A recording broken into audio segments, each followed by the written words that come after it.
Okay, what's up, everybody? Good morning. Welcome to a Mardi Gras edition of Morning Scone, presented by Brock, the Baton Rouge Orthopedic Clinic,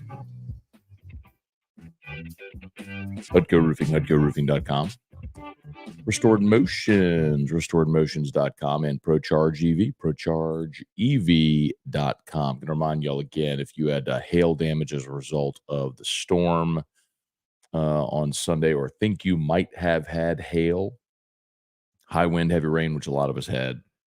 Crews were all on the street yesterday, and Prairieville, Denham, Shenandoah, Oak Hills Place. We had crews all over. Port Vincent, tons of hail everywhere. So give us a shout, give us a call, 225-364-1007, 364-1007. All right, y'all. Let's get rolling here. Cam Jordan was on an NFL podcast and said the Saints need, quote, culture shock. So we've been playoff drought 3 years.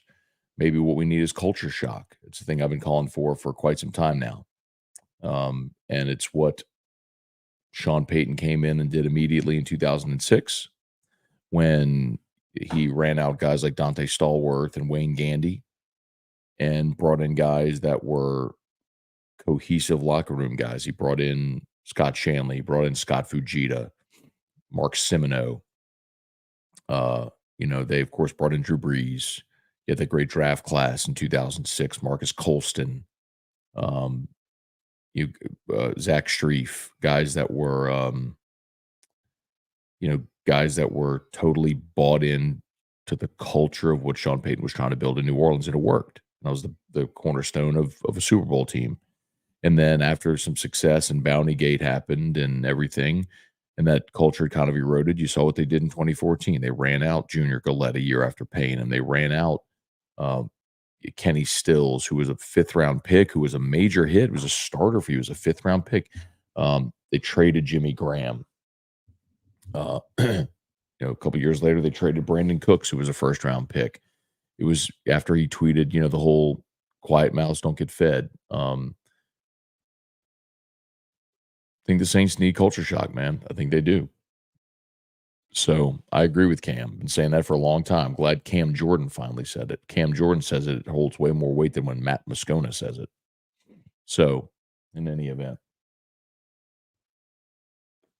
And then LSU basketball on the floor tonight. So they're on the road against Florida.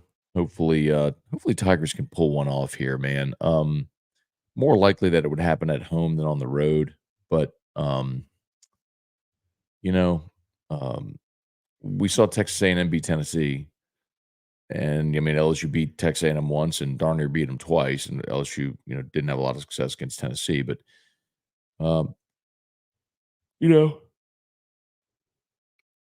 excuse me. It can happen. And, it's just going to take, catching someone on an off night and you playing your best is a way to snag one. Like we've talked about, they got the one they had to get, which was the home game against Arkansas. Now you've lost back-to-back games against ranked opponents, Tennessee and Bama. You play Florida, then you're at number 11, South Carolina, who's one of the biggest surprises in the entire country, y'all. South Carolina was picked dead last in the SEC. LSU was picked 13th. South Carolina was picked dead last. They're ranked 11th in the country right now. So, you're at South Carolina this weekend, and then you're home against Kentucky, which,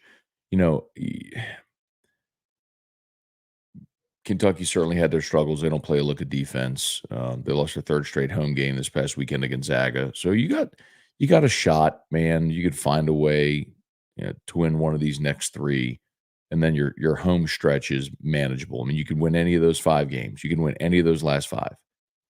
State at home, Georgia at home, at Vandy, at Arkansas, home against Missouri. You could win any of those. So let's see. All right, y'all know the drill. Fire away if you would. If you're on YouTube, smash that like button, subscribe to the channel. Facebook, please like the Matt Moscona page, share the post. This is a Mardi Gras Day edition. Sorry we're a little late getting started today.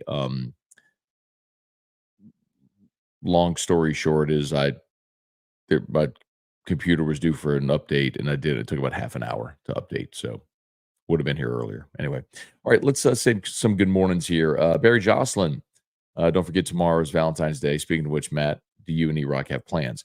No, not for Valentine's Day. Tomorrow's actually also Ash Wednesday, so for Catholics, that is a fasting day. So not super great day for Valentine's Day, but we'll probably go out this weekend. We'll probably go to dinner or something this weekend. Cajun Y, good morning. Kyle Calkins, good morning. Trav 504, good morning. Von Bluespin, Adam Parker, good morning. Happy Mardi Gras. Kelly Gross, good morning. Good morning. Hope you and your family are doing great. Brian Penton, good morning from Phoenix, Arizona, all the way to Tacoma. Be safe on the road today, man. Larry Garner, Brian Wynn, good morning, y'all. Good morning. Russell Jory, morning, Matt from Raleigh. Intro music is fading in and out. I know, and I don't know why it's happening. I need to figure out what's going on with that. I don't know why. And it's absolutely a setting.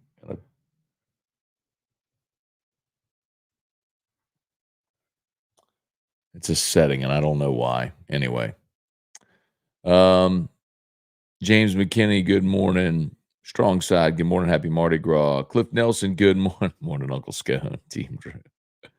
KGY, first ever Shenandoah parade was a success. So I saw some of the pictures from it, and Gordy Rush was the king of the Shenandoah Mardi Gras parade.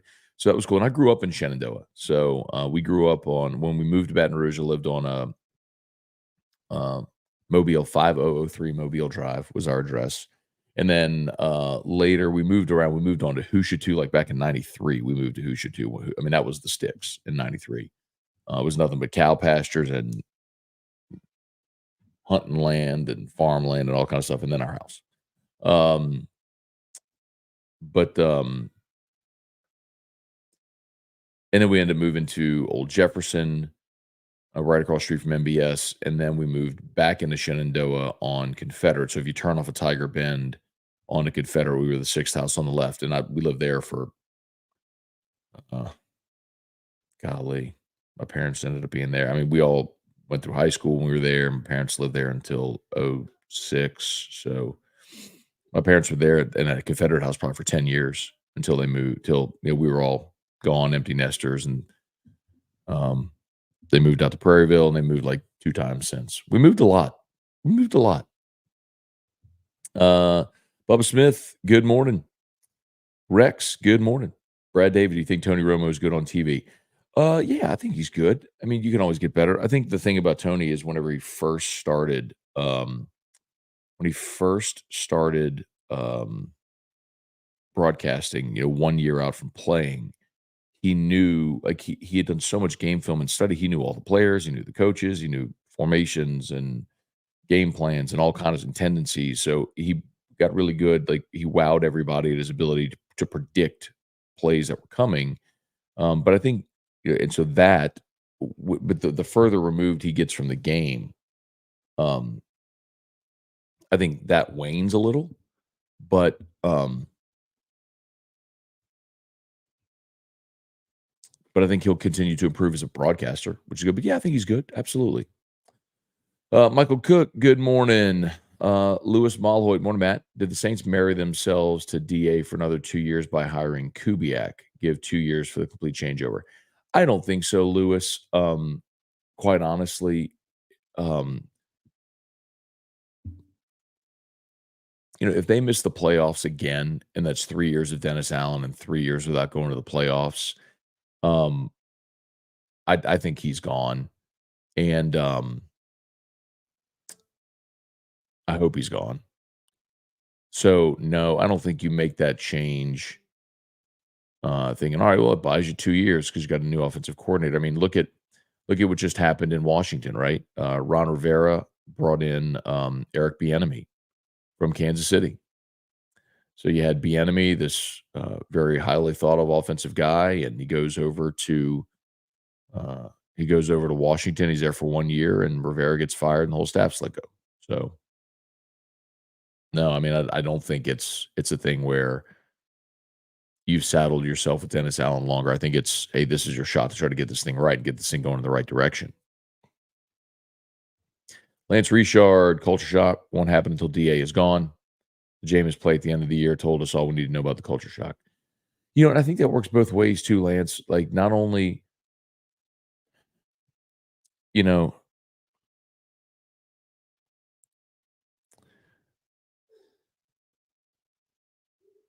I mean, I think most people looked at it from the standpoint of them, disobeying Dennis Allen, which I agree with.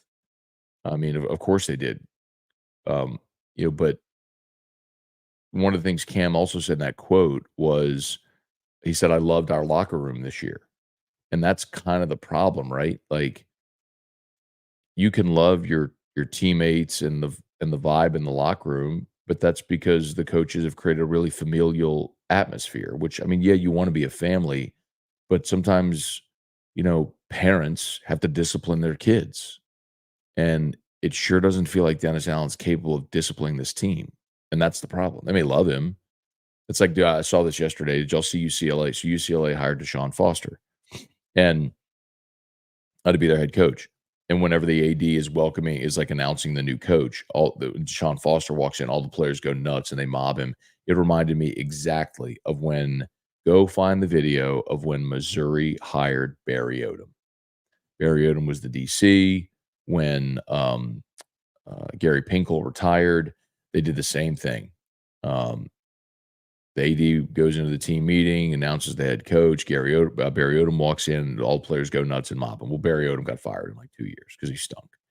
And I don't know if that's going to happen with Deshaun Foster, but sometimes like the player's favorite isn't exactly the best. Damon Gilmore, what's going on? Um, Taro Walker, good morning. Freddie Cortez, all rise. The Emperor of Empty Yards. Tara, who wins the SEC in basketball in the conference tournament? I don't know about the conference tournament, man. Uh, because the tournament's weird and can happen at single elimination. I mean, I think Tennessee's the best team in the league, one of the best teams in the country, and I think they should win it. But um, can you get hot over a week in Nashville? Oh, we'll see. Jason H. Morning, Matt. In my Robin Williams voice. Good morning, Vietnam. Good morning, Matt. Team Drew Shoe Gang. All right, Jason. Appreciate you for being there, man. Deborah Coward, good morning. Wendell Norman, good morning. John Hendricks. Hey, Dad, good morning. Happy Mardi Gras, everybody. Mark Vitanovich, good morning. I just noticed that Mark's avatar is Taysom Hill. That explains why Mark was such an advocate for Taysom to be the quarterback for so long. Jamie Leday, good morning. Tiger Diver, what's going on? What are your thoughts on the Barstool and DraftKings deal? I did not see a Barstool and DraftKings deal. Um,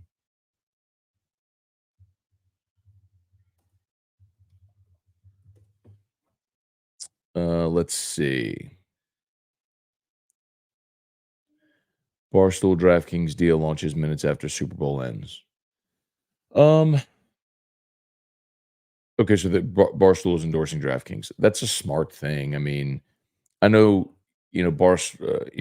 Penn Gaming did their deal with Barstool to form the Barstool Sportsbook, and it bombed terribly. They just didn't get the adoption that they wanted, and the problem Barstool had was, I mean, I'll tell you, I know this because that was such a big deal when sports betting went live in the state. For especially for us because of the money from the sports book. So the way that works. So if you remember when sports betting went live in Louisiana, it was like everything you saw, every commercial everywhere was sports betting. And so with the market research, all these sports betting apps, these gaming apps have done is it's usually about 16 to 18 months that they will come into a market and just dump money into a market. And they pay a premium and they try to buy everything because they want to establish their foothold. And market research shows that once they've established, I'm giving you all this context, you'll understand why in a second. That once they've established habits, then you've established your user base, right? And so then they pull back tremendously. So we even had these conversations with all of our like sales managers and everything. Like, hey, you're about to get this one windfall. Not just me, but I mean like everybody. I mean they bought like DraftKings was buying live reads on 100.7 The Tiger and Eagle 98.1 and I mean all of our stations, not just the sports stations. Um, and so they told us all, they're like, hey, look, you're about to get this windfall of cash. Like, don't change your life because of it, because it's not going to last. It's going to be, 12 to 18 months, and there's going to be a pullback. And sure enough, it's exactly what happened. Now, DraftKings has continued with us um, on the sports side, but Hunt had a deal with FanDuel, and they pulled back. I'm getting to the point about DraftKings and Barstool here in a second, but um, Bet Rivers pulled out. Uh, It's weird. Caesars never spent locally. Caesars went all national approach. They did the deal with JB Smoove. They did, they did all the MGM at Jamie Foxx, right? Like some of them just decided to go like big national, but they didn't go buy locally. They just used their national endorsers to um, um, to hammer a national message. But Barstool spent $0. Zero. Barstool Sportsbook spent $0. Their whole uh, objective was, let's go grassroots. Let's put our boots on the ground where we have strong user base foothold, and our audience, our loyal Barstool followers and supporters will adopt Barstool Sportsbook, and they just got crushed. Which is why, I mean, Penn took a bath on that thing, and that's why they got out of the deal and all that stuff. So anyway, um, this is a better deal for Barstool. Um, Instead of trying to own and operate your own sportsbook, endorse a really big sportsbook. So, um, I'm curious how much DraftKings is spending, what the terms of that deal are. I don't think they'll disclose them, but I'm curious what they are. So I hadn't seen that, but that's interesting. Guy Brooks, what's going on? Jen Gary, good morning. Hope the family got some good rest last night. Much needed, I'm sure. Oh, Jen, we did. Thank you. Yes. So Drew slept about a total of 3 hours on Sunday night, Monday morning. So broken sleep for about 3 hours. So none of us slept a lot. But last night we put Drew in bed early, and he just woke up here at about 8 o'clock. So yeah, Drew slept for about 11 hours. Needed it. All right, y'all, please smash the like button if you would. If you're there on YouTube, subscribe to the channel, Facebook, like the Matt Moscona page, share the post. We are also, I mentioned this yesterday, we are live on LinkedIn. So if anybody is watching on LinkedIn, shout out. Thanks for being there. As I sent the stream to LinkedIn, I don't know.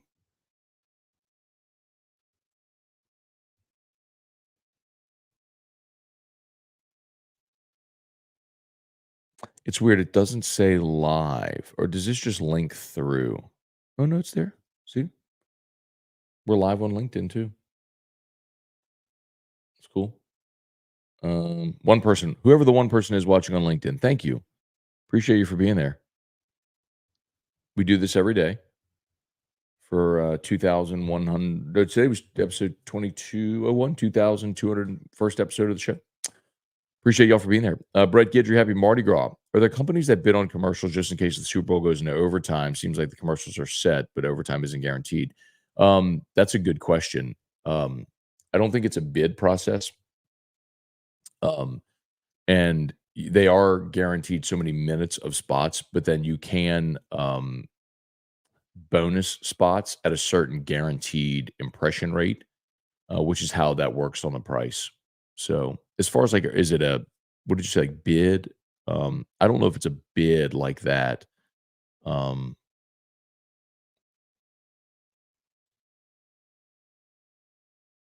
but it's probably spots. I wouldn't say that are comped, but they would be bonus spots that there's an agreement, if your spot runs. I'd also need to go back and look and see, did they take a commercial break during overtime? I don't know if they did. They obviously would have at the end of regulation, but I don't know if there was a commercial break between. Um, possessions in overtime. I really don't remember. Larry Connor, let's see, if the Saints would have made the playoffs, none of this would have happened. The bottom line is a bad offensive line and bad offensive play calling is why the team did make the playoffs. Well, I mean, Larry, it's like saying if my aunt had a she'd be my uncle. I mean, ifs and whats and all that stuff. I mean, but it did, Larry. It's a problem. Like you blew a 17-point road lead against Green Bay. You lost to Minnesota with Josh Dobbs at quarterback. I mean, that's what are you talking about? Like if they would have made the play, they didn't because they weren't good. You played the easiest schedule in the NFL. You finished 9-8. I mean, what are we talking about here? They didn't make the playoffs. That's the point. That's the problem. They haven't made the playoffs for 3 years. Peter Fenner, good morning. Until the missed extra point, the scoring in the Super Bowl was tracking along precisely with Saints' cold Super Bowl. Interesting.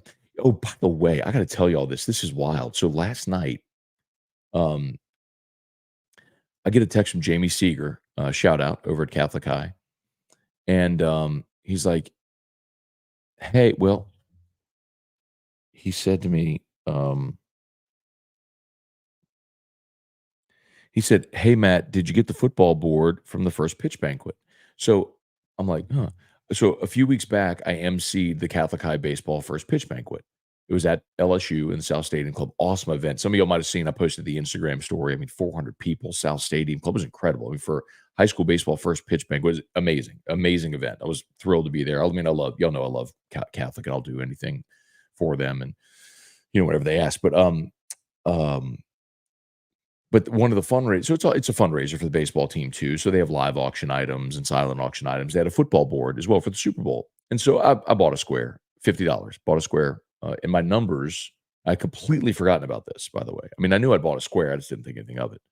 Um, my numbers were 3-0, and I got a text yesterday. I was like, "Oh my, Jamie, I don't. What did I win? Nobody saw it. Did I win? I totally forgot about that." He's like laughing. He's like, "Bro, you won $1,000."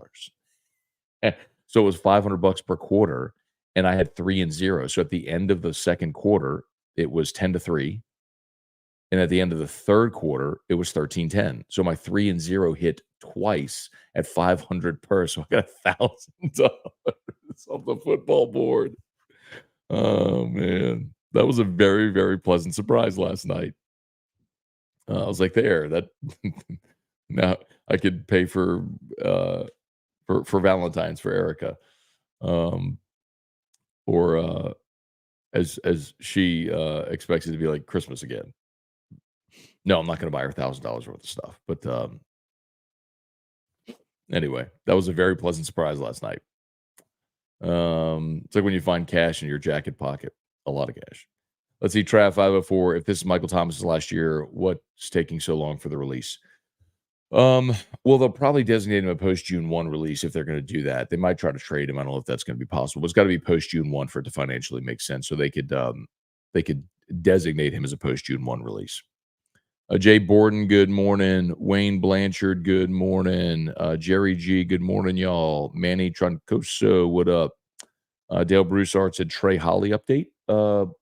What about him, Dale? I mean, they haven't started spring practice, and I mean Trey was there and all season. He was just buried on a depth chart, but I mean, I don't know what update you're looking for. I mean, they're not they're just doing workouts right now. So I mean, until spring ball, I don't know that we're going to get an update. But I mean, I look at the running back spot and Caleb Jackson, Trey Holly, um, Josh Williams coming back, Caden Durham coming in.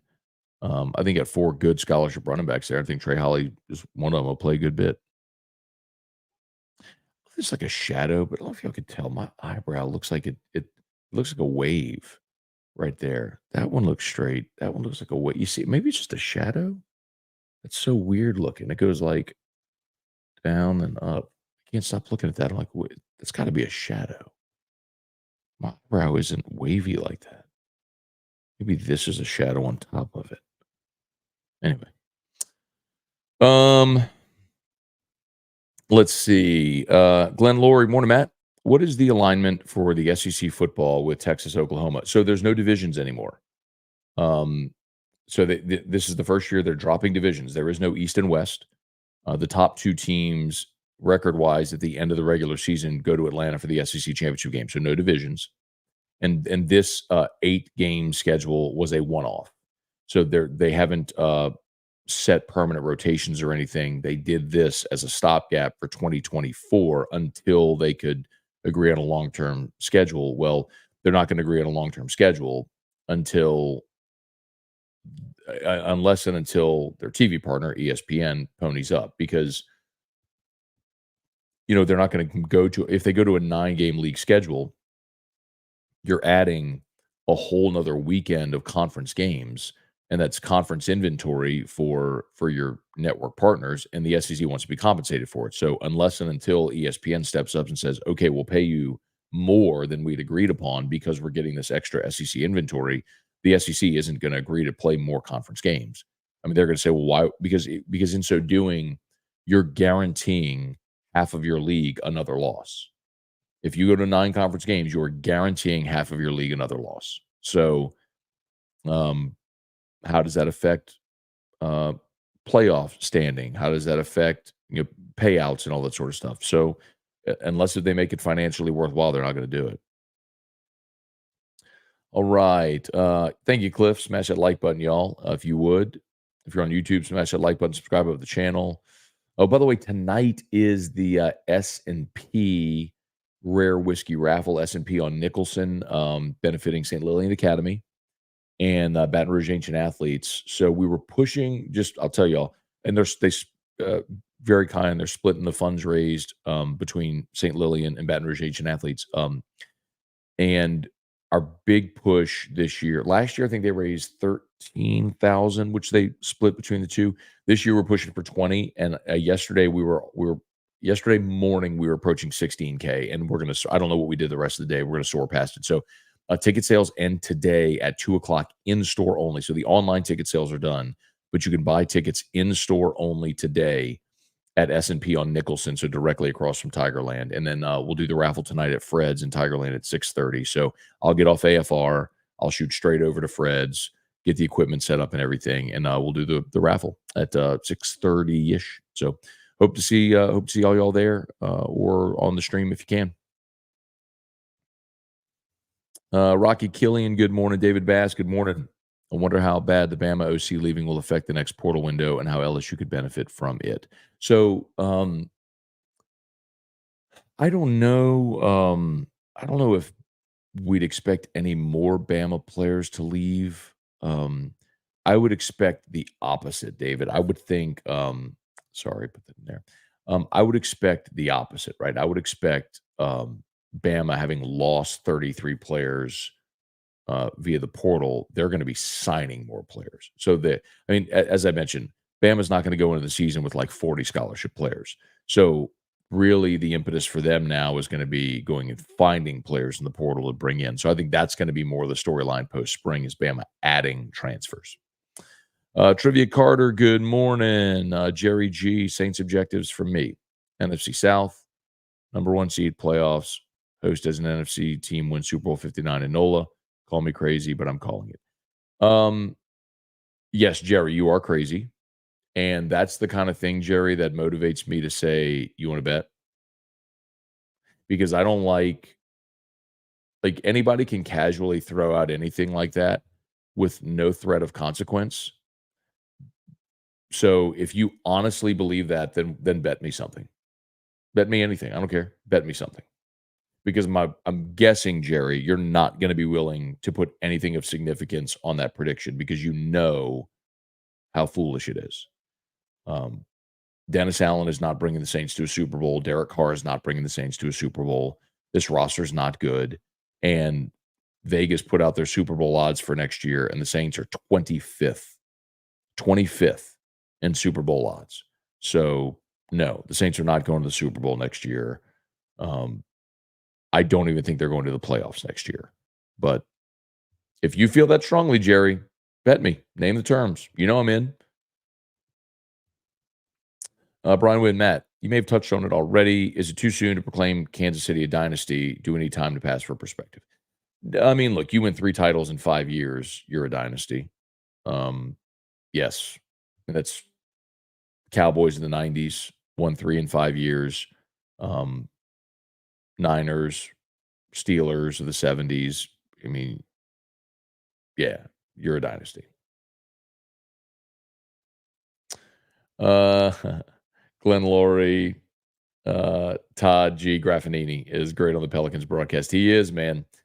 Graf is the man. Graf is all he's energy, emotion, and love. I mean, he's New Orleans to the core, and he's a great broadcaster. So yes, I completely agree. We're lucky to have him. Look, we're lucky to have Joel and AD on the TV broadcast as well. We got the Pels got good broadcasters for so many years. You had Jim Henderson on the Saints broadcast. So yeah, man. Brian Russell, happy Mardi Gras Day. Right now, the Saints are like that girl, the girlfriend I hate but can't leave alone. DA makes it a toxic relationship. Not a bad analogy. Jerry DeLucky, what up, man? Happy Mardi Gras from the Big Easy. Enjoying the Bloody Mary for breakfast. I'd expect nothing less, Jerry. Y'all have a great day, man. Hope it's a good one. Yeah, Jason H said Taylor Swift tickets. That may be it. Jason Williams, what's going on? Bart St. Germain, 2 days until catcher's report. Go Phillies. Uh, Trivia Carter asked for a Greg Brooks update. I noticed somebody. I've not gotten a Greg Brooks update yet, but I did notice that somebody on social media posted over the weekend that he had made progress, which is fantastic to hear. So I'll keep seeing if I can get something a little more concrete. Um, Brian Russell said number 14, Jared Verse or Brock Bowers. I would take Bowers, and I know that's kind of silly because you need the most valuable positions are the quarterback, the people who protect the quarterback, and the people who affect the quarterback. So quarterback, left tackle, edge rusher, and the Saints need an edge rusher. I'm with you completely. However, Brian, if the Saints are all in on Derek Carr, then you have to give Derek Carr the tools necessary to be successful.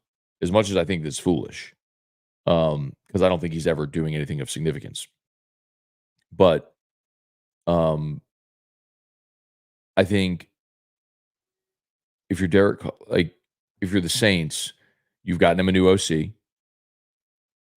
I think you have to use your first 2 picks on players that are gonna help Derek Carr. I mean, if Brock Bowers is there, and if Brock Bowers, like, you look at some of these big boards where they're just rating prospects, not mock drafts, but, like, just rating the prospects in the draft, and Brock Bowers is, like, a top 5 talent, and he's sitting there at 14. Well, you gotta take a guy that you feel is like a top 5 talent if he's there at 14. So, if it's Bowers, if it's an offensive lineman, if it's a receiver, I think they've gotta get offensive help, um, to be able to say, "Look, we went all in.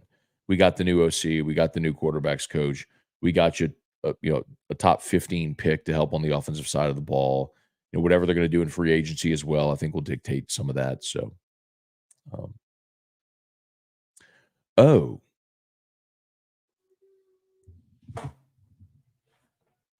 Tiger Driver said Trey Holly was involved in a shooting? Dude, I'm so sorry.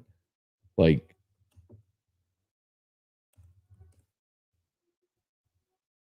when?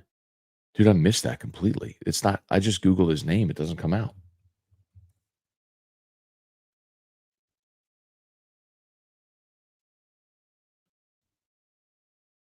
Like, it's not in I just Googled it. It's not on Google anywhere.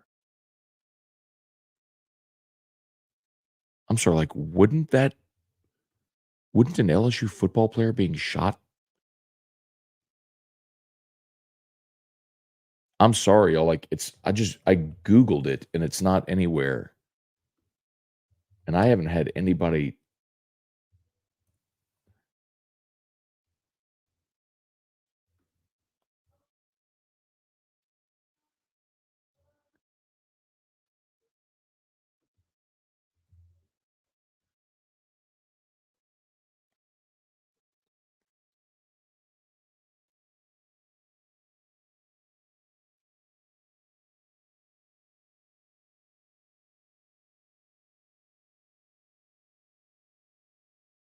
Yeah, I'm not seeing anything about this.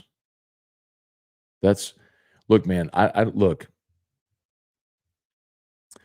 yeah, Tiger Diver, look, man, I just Googled it and searched on Twitter, and I'm not seeing anything about that. So, man, look, I don't know where you got that, but my guess is it's some from some that if you have something reliable, please send it to me offline. But that's one of those things, like, I don't wanna be because I'm streaming live now, and there's we know what happens sometimes, like, I don't now we're potentially spreading bad information. I don't wanna do that. I never wanna be the guy that's spreading bad information. I don't wanna put bad info out there. But, like, there's on a Google search and on Twitter search, there's nothing about that. So, if you have good information, please send it to me separately, but other than that, like, please, especially something that's serious, don't just post that in here, man. Like, that's not like dude, I some of you may disagree or may not understand, but, like, I take way more pride in, like, not in making sure there's good information out there, and when there is good information, giving attribution, and some of y'all are saying it's fake. Like, yeah, please, of course, message boards. No kidding. Yeah, please don't just yeah, see Tiger Diver, man, like, I'm not coming down on you, I promise, but, like, please just I would tell that to everybody. I know it's so hard where with the internet, there's such a free flow of information to know what's real and what's not, but I say this all the time, consider the source, man. Like, if you're talking about something that serious involving a notable public person and it's not on any legitimate news outlet, that probably tells you something. Man, whew.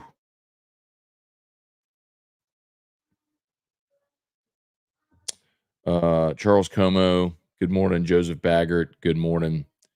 Um, let's see. Swee Aben said, I don't know how many Super Bowl quarterbacks will be in the league after this draft. Seemed like there's a lot now before the draft. Will the Saints ever compete in the foreseeable future? What do you mean you don't know how many Super Bowl quarterbacks will be in the league after this draft? You mean like how many of the quarterbacks in this draft will make a Super Bowl? Or like aside from or like quarterbacks that have been to a Super Bowl, like Mahomes, Purdy, Hurts. Just thinking about quarterbacks in the league right now that have been to a Super Bowl. Russell Wilson. Um, no. Yeah, Jerry G. I don't do bets, Matt. Well, Jerry G, then I just don't take your like respect to you, but I don't take your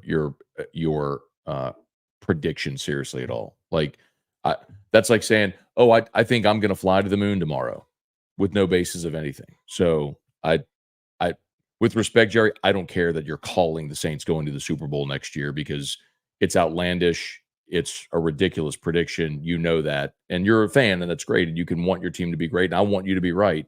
But you know as well as I do that that's that's loony, and your unwillingness to to do to put anything behind your prediction, it basically proves the point. Um, Brian Russell, what LSU offensive linemen are moving over to defensive line? That's a good question, and I don't know if that's definitely going to happen, but Brian Kelly did talk about at his press conference last week, um, moving offensive linemen to the defensive side, just as he put it, for competitive purposes, because they don't have enough interior defensive linemen. We've talked about this enough, y'all. I mean, you lost your top three interior defensive linemen with Jordan Jefferson, Mekhi Wingo, and Mason Smith, and then you lost um, Fitzgerald West, Ty G. Hill, Bryce Langston, all as well. So you lost six bodies. I mean, that's so significant. Just losing that many bodies on the interior of the defensive line. So, um, excuse me. You've got Jalen Lee coming back. You've got uh, Jacoby and Guillory. Other than that, man, like I think that's it on the team now. I mean, now you signed a couple of freshman defensive tackles. Sean Washington, the JUCO defensive tackles coming in, but like they may need to move. And it may be something where you look at guys that you're either looking at guys that haven't played or guys that are walk-ons, right? Um, I mean, I look at veteran guys that just haven't cracked the rotation on the offensive side. Like, you know, Kimo Makaneoli's a big dude, right? 6'4", 310. Hasn't really cracked your rotation on the offensive line. Um, you know, is Tyree Adams a candidate to move? I don't know. Or you look at Paul Mubenga. You look at guys that are um, guys that just haven't cracked the rotation. Like Emory Jones ain't moving. Um, Will Campbell ain't moving. Bo Bordelon ain't moving. Charles Turner, Miles Frazier, Garrett Dellinger, like none of them are moving. So you look at the guys who remain, who's a possibility to be that guy. So,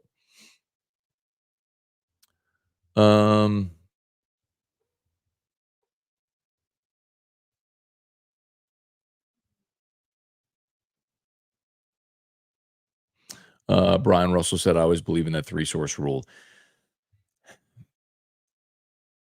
I mean, it's true. Like if you're going to break news, then you should triple source something. Um, unless if you're going to the source involved, right? If someone tells you so, like if you're Adam Schefter and you're going to break news that a coach has been hired and a coach tells you, "Hey, I just got hired by blank," well, then that's it's a pretty good indicator that you got it right, especially if they'll go on the record. Um, Fred X214, do you have any tips for someone looking to get into radio? Absolutely, I do. One of the things I love talking about, um, number one is, uh, well, I'm happy to talk to you off air if you want, uh, for sure. But the greatest advantage that this era has is that the barrier to entry is zero. So if I were you and you want to be on air, you should already have a podcast, a YouTube channel, something like that, or both. Like you should be producing content every single day, even if the only person watching is your mom. Like you got to get reps on mic. You got to learn how to do all this stuff, what works, build an audience. That's number one. Like there is no excuse for anybody that wants. I mean, I go to LSU, I go to schools all the time, and I talk to classes, and I'm like, let me see your podcast. Let me see your YouTube channel. Like, oh, well, I don't really have time. I'm like, it's such crap. You're in college. Yes, you have time. Oh, I have class. Yeah, right. Okay. I have a full time job. I'm the program director. I've got a wife, a special needs son. I'm building a 3-year strategy as well right now. And I also do LSU Daily, Morning Scone. Like, give me a break. The I don't have time excuse is so stupid. Get out of Tigerland. Stop playing World of Warcraft. Like, if you want it, allocate your time appropriately and go do it. Um, that's number one. Number two, I would tell you to bother people and try to get a job at a radio station or media company now. Like beg them to let you sweep the floors. Whatever you have to do just to get your foot in the door is going to be a better opportunity than going to sling beers or make sandwiches at a shop somewhere just to try to get a little cash flow. I mean, if you got to do that to make ends meet, it's what you got to do. But maybe it means working two jobs, right? Um, anyway,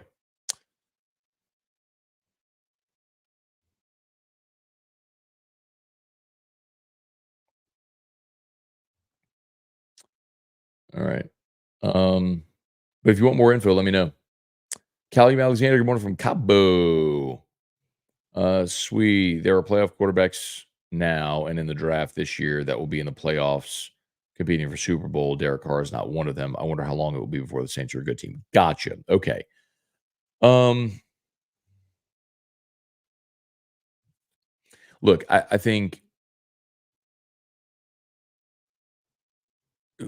I think we agree. Like Derek Carr, I don't think he's bringing this team to any level of success. So, um, I think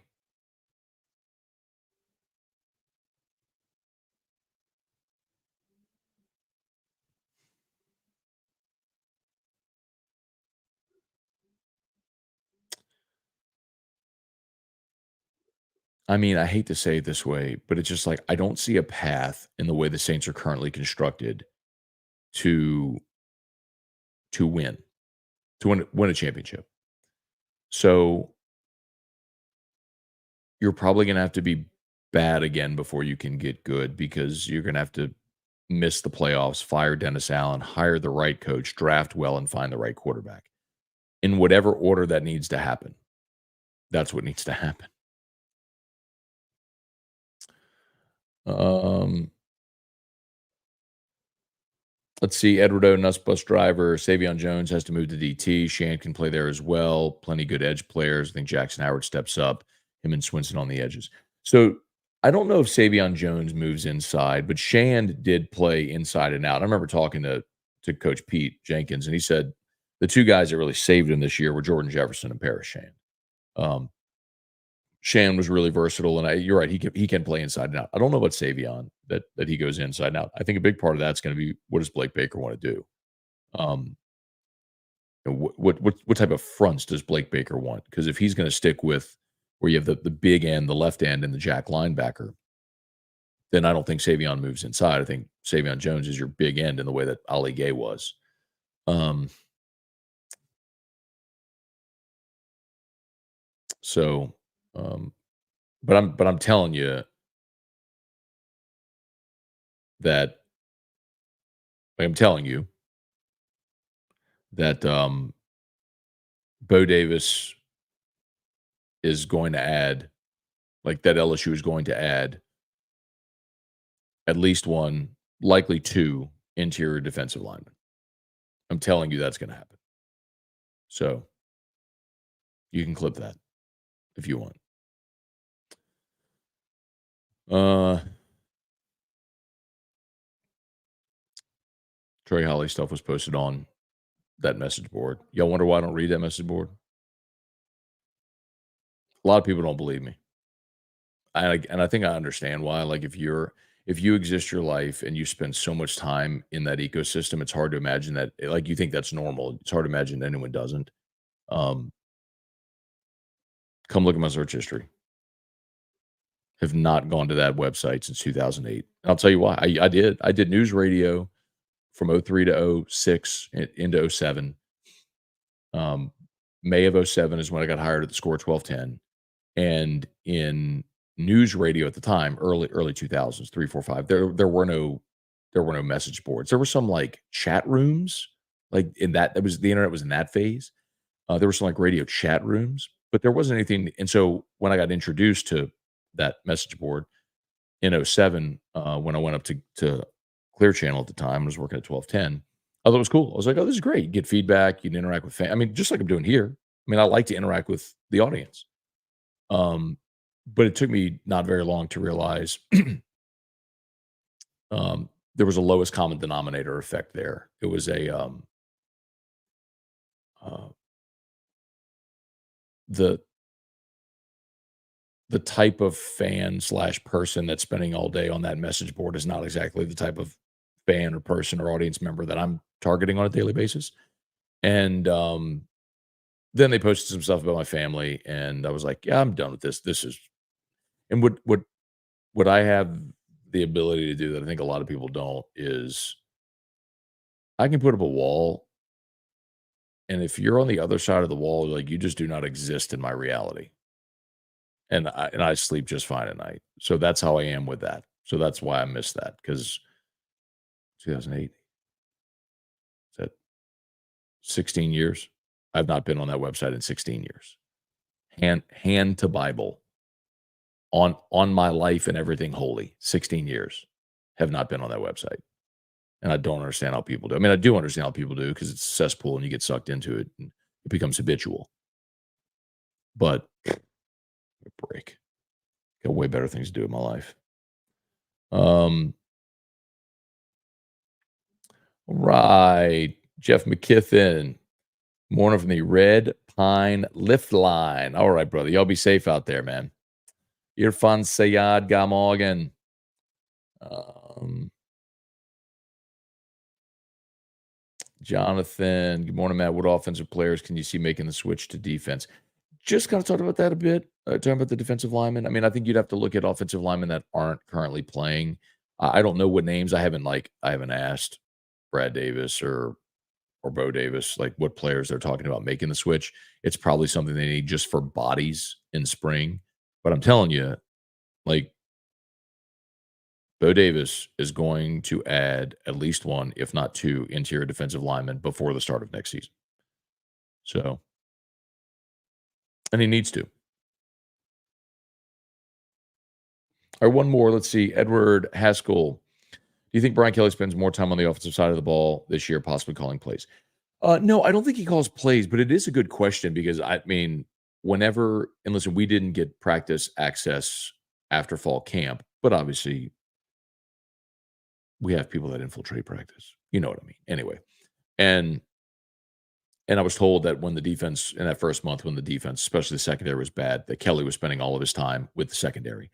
And sure enough, when we got to watch bowl practice, Brian Kelly spent most of his time with the secondary during bowl practice. So that mapped. I think Kelly does a really good job in my observations.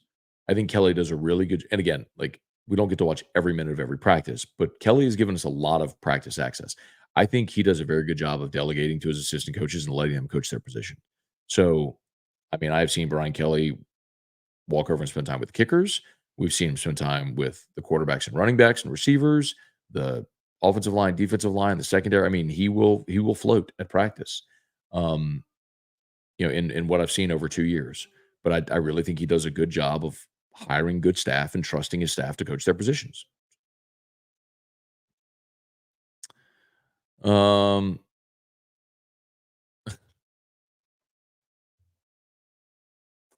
let's see. Cajun Y, Morning Scone life tips are legit. That should be a segment going forward, sponsored by Hudco. Speaking of Hudco, of course, Hudco Roofing. I got the phone number right there. If our crews were out and about yesterday, and I mean, we had a really significant hail event on Sunday, y'all. Okay. Hi. Hi. Come on in. Thank you. Right. Do you want to say hi to Dad show? Huh? Okay. Well, that's good. You're being a little social this morning. Love that. Come see. Okay. Come sit in Dad's lap. Okay. Who do you see? Huh? Drew. Yes. Hey, do you know what today is? Tuesday. Going to visit from the hair fairy. Hey, listen. Say Happy Mardi Gras. good job. It is Mardi Gras. Okay. Short visit. Short visit. His butt says tailgate. Anyway. Yeah, y'all. So give us a shout. 225-364-1007. As I think I mentioned yesterday, that number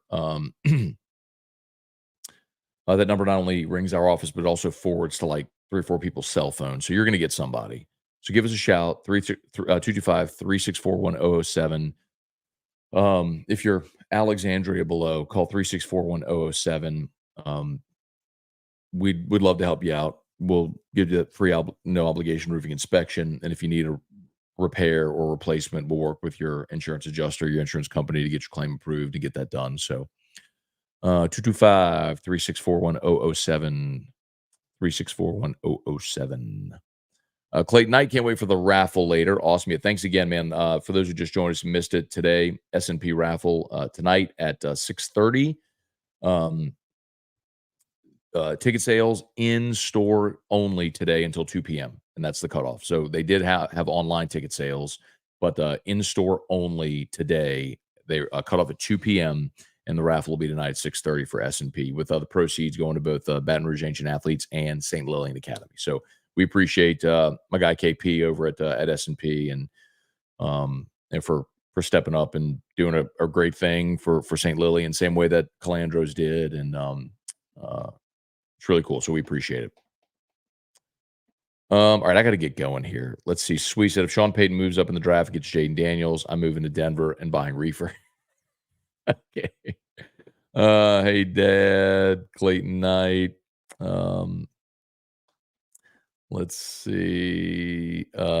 Clayton, they said, why is it at Fred's? So, Fred's just partnered with S&P to do it this year, I think for promotional purposes. And they're close, right? I mean, S&P is directly across the street from Fred's right there in Tigerland. So, just a different venue than having it in store like we've done the past few years over at S&P. Give us a little more space. And I love Fred's, man. Fred's Jason Nay, who's the manager over at Fred's. Nay was my neighbor. When Eric and I got married, we lived on Hill Rose in Spring Lake, and Nay was like 3 houses down from us. So, in the early days of AFR, like 2010, 11, Fred's was one of our sponsors. So, um, I mean, Mark Fraioli at Fred's, the owner, longtime owner of Fred's, is a great dude. Used to take yoga Pilates with Mark and his wife all the time. Um, Great people. So, um, HM King David said, Matt, are you saying the city of Alexandria? Yeah. So if you're Alec and South, give us a shout at 364-1007. The North office can handle anything north of Alec. So, all right. Thanks for watching, y'all. Y'all have a great day. LSU Daily's live. See you for AFR 3. I know it's Mardi Gras, but we will see you for AFR 3. Peace.